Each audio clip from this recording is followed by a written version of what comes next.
అయితే ఇవాళ నిజాయితీగా పనిచేసే వాళ్ళతో మాట్లాడటం మీకు చేత కాదు. ఇవాళ జయశేఖర్ తాళ్ళూరి గారు ఎవరి గురించి అయితే మీరు ఇష్టానుసారం మాట్లాడుతూ ఉన్నారో, ఆయనకి చెందినటువంటి కంపెనీస్ హాల్మార్క్ హెల్త్ కేర్ కానీ, నింబుల్ అకౌంటింగ్ కానీ, వాళ్ళు 2023లో వాళ్ళ their revenues have exceeded $2.5 billion. $2.5 billion is the revenue of the companies owned by Jayashekar Talluri.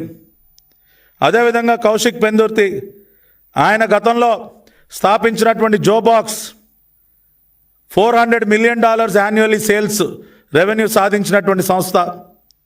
ఆ తర్వాత ఇప్పుడు తాలస్ అనే కంపెనీకి ఆయన సిటిఓగా ఉన్నారు.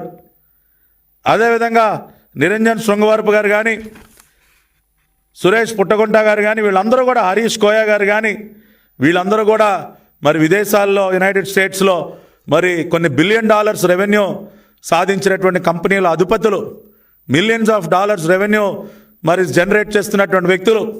అటువంటి వ్యక్తులు అందరూ కలిసి